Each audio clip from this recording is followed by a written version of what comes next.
Imagine a vast desert, sun beating down. That's where it all started. Around 550 BC, a new power rose from these sun-baked lands. We call them the Persians. They weren't just some tribe, though. These guys were about to build an empire. Before Persia, there was no Persia. Crazy, right? But it's true. This whole area was a mix of different groups. The Medes were strong. The Babylonians had their day in the sun. But then came Cyrus. Cyrus the Great, he would change everything. Cyrus united the Persians. He was like a magnet, pulling everyone together. With this new unified force, he went to war. First up the Medes, then he set his sights on the mighty Babylonian Empire. In 539 BC, Cyrus captured Babylon. Think about that for a second. Babylon, the biggest, richest city in the world. This victory sent shockwaves across the ancient Near East. It announced the arrival of a new superpower, the Persian Empire. Cyrus wasn't just a conqueror. Sure, he was great on the battlefield, but he was also a shrewd ruler, a man ahead of his time. You see, most ancient kings ruled by fear, not Cyrus. He understood that real power came from respect. Instead of destroying his enemies, Cyrus tried to win them over. He allowed conquered people to keep their customs and religions. Can you believe it? This was unheard of back then. This policy of tolerance made him incredibly popular. People actually wanted to be part of his empire. Cyrus also created a system of government that was efficient and organized. He divided his vast empire into provinces, each ruled by a governor called a satrap. This ensured that even the furthest reaches of the empire were well managed. It's like he was building a well-oiled machine piece by piece, but even the greatest empires need a strong foundation. For Persia, that foundation was laid by Darius I, Cyrus's successor. Darius was a builder, a visionary, and a ruthless warrior when he had to be. He would take Cyrus's vision and make it even grander. Darius I inherited a vast empire, but he wasn't content to rest on his laurels. He wanted to push the boundaries even further. He launched campaigns east and west, expanding the Persian Empire until it stretched from the Aegean Sea in the west all the way to the Indus River in the east. Imagine that. An empire covering such a huge chunk of the world. To connect this sprawling domain, Darius created a marvel of engineering, the Royal Road. This superhighway, stretching over 1,600 miles, linked the heart of Persia with its distant provinces. It was like the information superhighway of its day, allowing messages and goods to flow quickly across the empire. The Persian army was the most formidable fighting force the world had ever seen. It was a truly multicultural force, with soldiers drawn from every corner of the empire. From the fearsome immortals, the elite guard of the Persian king, to the skilled archers and cavalry from the steppes of Central Asia, the Persian army was a force to be reckoned with. But the Persians weren't just about brute force. They were masters of administration and governance. Their empire was a model of efficiency, with a complex system of taxation and a network of officials to keep everything running smoothly. They even developed one of the first postal systems in the world. Imagine walking through the bustling streets of Persepolis, the magnificent capital built by Darius the Great. This was Persia at its zenith, a melting pot of cultures and ideas, a beacon of art, architecture, and learning. The city was a testament to the wealth and power of the Persian Empire. Its palaces were adorned with intricate carvings and sculptures, its walls covered in colorful glazed bricks. The Persians were known for their exquisite taste and craftsmanship. Their metalwork, carpets, and textiles were highly prized throughout the ancient world. They had a deep appreciation for beauty and luxury, and their art reflected this love of ornamentation and detail. But Persian culture was more than just pretty things. They were also pioneers in astronomy, mathematics, and medicine. They developed a sophisticated system of astronomy and were among the first to use a solar calendar. Their knowledge of medicine was renowned, and they made significant advances in the fields of surgery and pharmacology.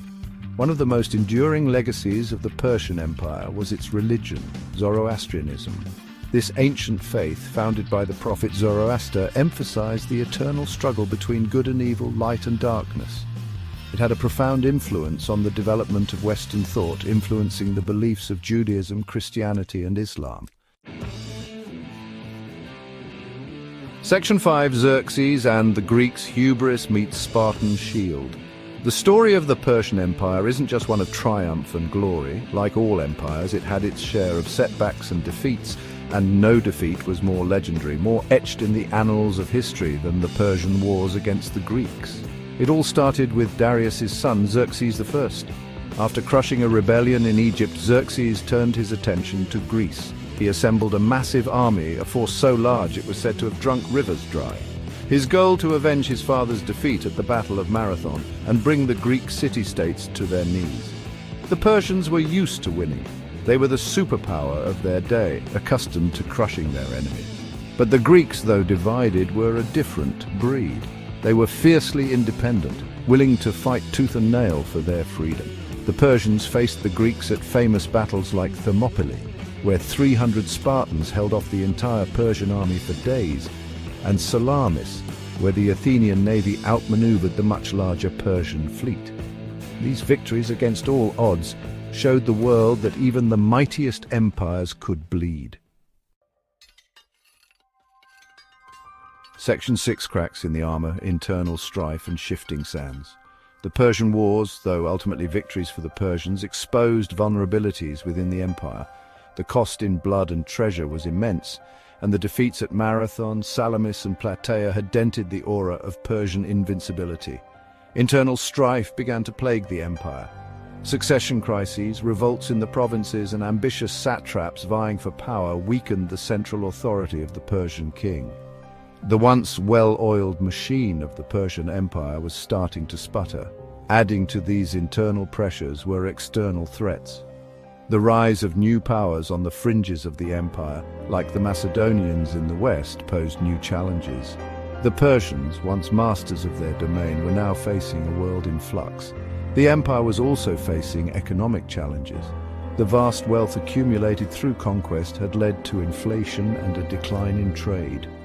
The once bustling markets of Persepolis and other Persian cities were feeling the pinch. Section 7, the hammer blow, Alexander, and the fall of Persepolis. The final blow to the Persian Empire came from a young, ambitious king from the north, Alexander the Great. Alexander was no ordinary conqueror. He was a brilliant military strategist, a charismatic leader, and a student of Greek philosophy. He dreamed of conquering the Persian Empire and forging a new world order. Alexander's invasion of Persia was swift and brutal. He defeated the Persian army at the Battle of Granicus River in 334 BC, followed by decisive victories at Issus in 333 BC and Gaugamela in 331 BC. The Persian king, Darius III, was forced to flee, leaving his capital Persepolis at the mercy of the invaders.